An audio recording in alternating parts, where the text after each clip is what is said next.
In the 3rd century AD, a Germanic tribe had reached the Roman frontier. These people were the Goths, and according to legend, they came from South Scandinavia, though this is hardly believable. The oral tradition, tales and songs of the Goths tell that they have crossed the sea and settled on the Baltic shores. They waged war upon the native tribes and drove them away. When they became too many, they left in search of better land. They arrived in Scythia, defeated the native tribes and reached the Black Sea. There is no proof yet of a Scandinavian homeland, but there is evidence of a group of people living in the bank of the Vistula River in the 1st and 2nd century AD. Gothic tombs and rocks were found both at the Vistula and near the Black Sea, set a century apart. They are somewhat distinctive compared to the neighboring tribes that were settled there, and they prove that a migration from the Goths did take place during that time. According to Tacitus, the Goths of that period had a more autocratic rule compared to other Germanic tribes, and were also distinguished by their round shields and short swords.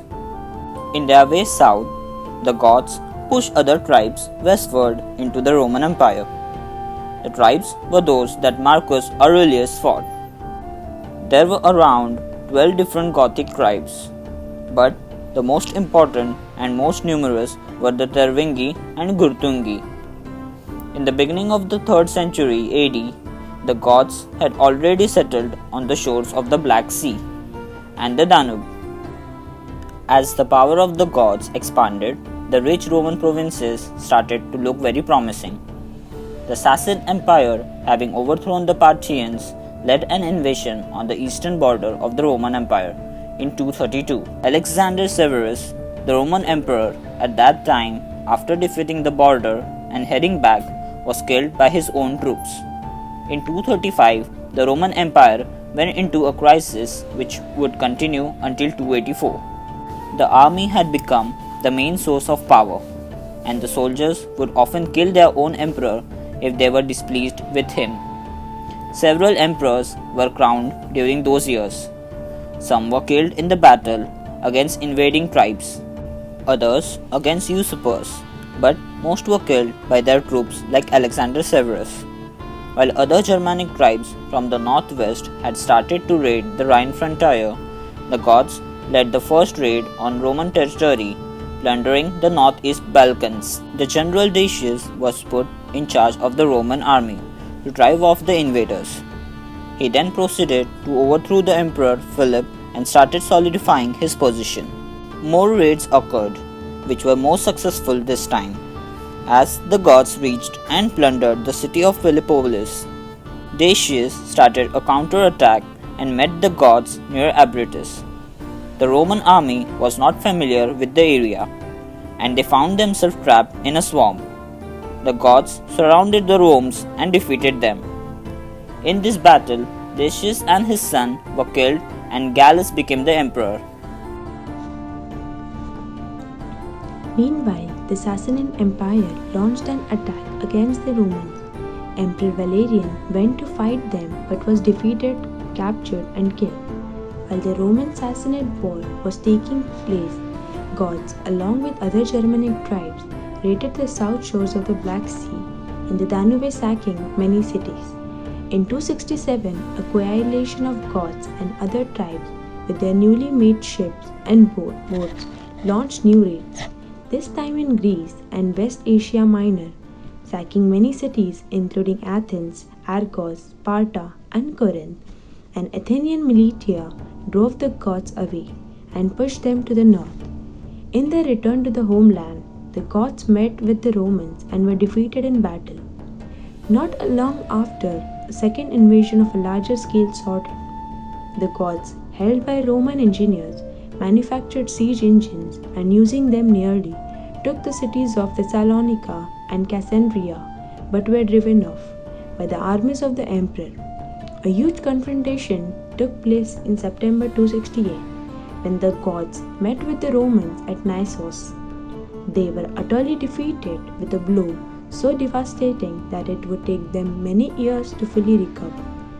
In the meantime, the plague had struck the Roman Empire, killing 1,000 Romans gods alive. The majority of the gods returned home. Some sea raids were attempted on the southeastern islands of the Mediterranean but with little success.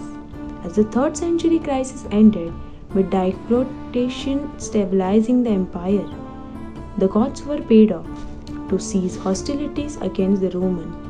A large part of them served in the Roman army. The gods expanded in their own homeland and drove off neighboring tribes like the Vandals, the Sarmatians, and the Heruls. In the reign of Constantine, a few battles which included the Goths took place, and some of the Goths supported Constantine against Licinius, and in others they fought against the Romans, who would send an army because they feared their expansion southwards.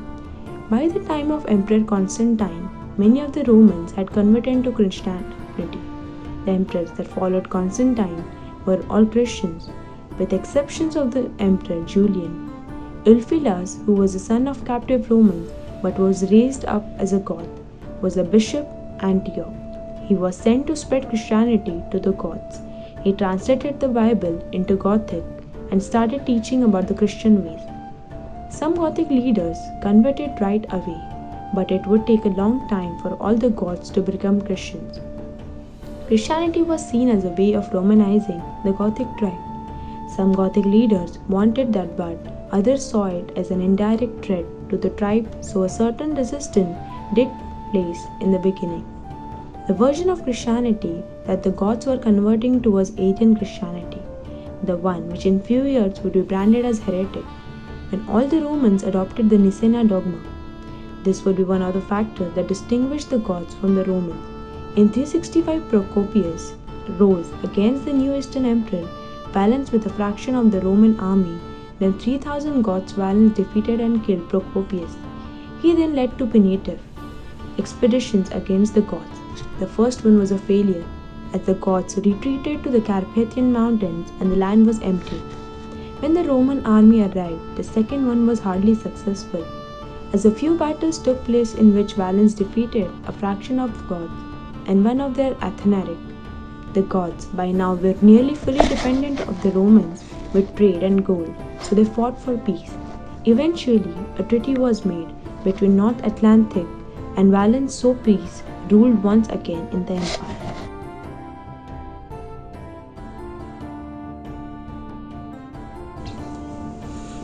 Gothic Cathedral represents one of the high points in Western architecture.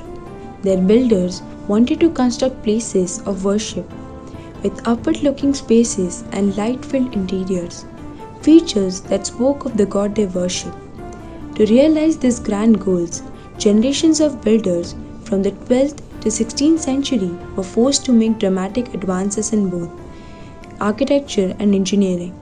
Their efforts gave rise to many innovations, including large buildings with complex vaulted ceilings, high stained glass windows, pointed arches that reduce lateral loading, and flying buttresses that can support tall thin walls while letting the sun shine in.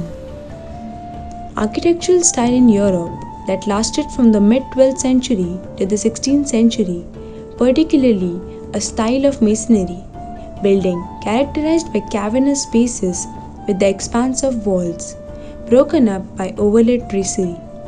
The rib vault, flying buttress, and pointed arch were used as solutions to the problem of building a very tall structure while preserving as much natural light as possible.